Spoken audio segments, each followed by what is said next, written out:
Olá, eu sou o Eduardo, monitor da disciplina de PC2 da Faculdade de Medicina da UFMG. Vou falar com vocês hoje sobre o tema de estudos de coorte.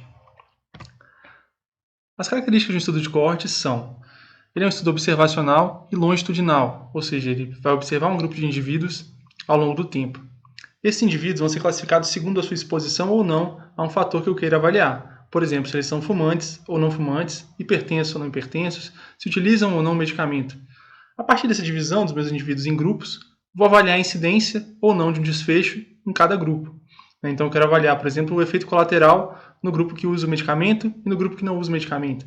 Eu quero avaliar a presença de comorbidades ou o desenvolvimento de uma doença no grupo que é fumante e no grupo que não é fumante. Então, basicamente, essas são as características gerais do meu estudo de coorte. Uma diferença importante é que o estudo transversal, diferentemente do estudo de coorte, ele vai avaliar tanto a minha exposição quanto o meu desfecho no mesmo momento. No estudo de coorte, por sua vez, eu vou ter inicialmente a divisão dos meus indivíduos de acordo com a exposição e ao longo do tempo eu vou avaliar a incidência ou não de um determinado desfecho.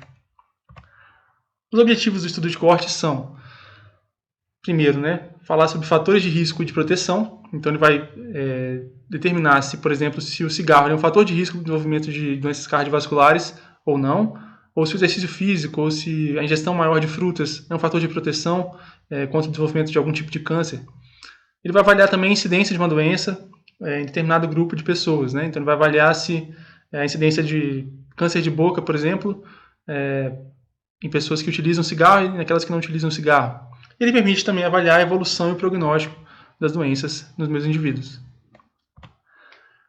Algumas das vantagens do estudo de coorte são: ele possui um menor viés de ambiguidade temporal. O que é o viés de ambiguidade temporal? É aquele em que eu não sei o que é que veio primeiro, se foi o desfecho ou se foi a exposição. Então ele acaba acontecendo no caso controle, por exemplo. Ele também tem um menor viés de seleção, porque como eu não sei ainda o desfecho nos meus indivíduos, eles ainda não tiveram desfecho, eu só vou fazer a separação por meio da exposição ou não, eu vou ter um menor viés de seleção. Ele permite calcular também a incidência de forma direta, ou seja, eu tenho um número de indivíduos ali, um grupo de indivíduos que não tem a doença ainda, e ao final do meu estudo, de acordo com aqueles que desenvolveram a doença, eu posso calcular a incidência da doença naquele grupo. Ele permite também a avaliação de múltiplos desfechos, ou seja, a partir do momento que eu dividir os meus indivíduos em grupos, por exemplo, de novo, de fumantes e não fumantes, eu posso avaliar não só doenças cardiovasculares, mas eu posso avaliar também o câncer de pulmão, o DPLC, outras doenças naquele mesmo grupo. E ele permite também a avaliação de uma forma ética da exposição a agentes nocivos. Eu não poderia fazer uma intervenção expondo pessoas à poluição, por exemplo, mas eu posso pegar pessoas que já foram expostas à poluição e avaliar a incidência ou não de uma doença sobre aquele grupo. As desvantagens do estudo de coorte são: ele tem um custo elevado e uma difícil operacionalização. Por quê? Porque eu vou ter que acompanhar muita gente por muito tempo. Então isso vai fazer com que eu tenha que ter muitas pessoas na equipe e também tem um custo para poder fazer esse acompanhamento dessas pessoas ao longo do tempo. Ele não é bom para avaliar doenças raras, porque como elas são raras, eu vou ter uma incidência muito baixa, então isso pode não me levar a ter uma conclusão muito objetiva ou um valor estatisticamente relevante ao fim do meu estudo. E também não é bom para doenças com longo período de latência, porque isso aumenta o custo do meu estudo, porque eu precisaria acompanhar as pessoas por muito mais tempo.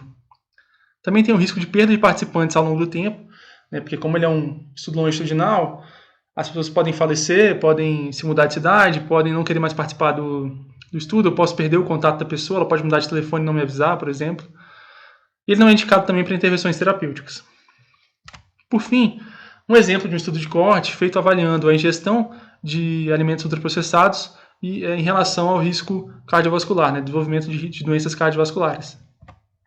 Foi um estudo feito com 105 mil participantes, com mais de 18 anos, e ele registrou a dieta desses pacientes, desses participantes, em 24 horas, e acompanhou esses pacientes numa mediana do tempo de 5,2 anos, 5,2 anos. Então, tem pacientes que participaram por 1 ano, pacientes que participaram por mais anos, por 6, 7 anos, mas aí a mediana do tempo acompanhado foi de 5,2 anos. E a conclusão foi de que sim, o maior consumo de ultraprocessados foi associado ao maior risco de doenças cardiovasculares e AVCs.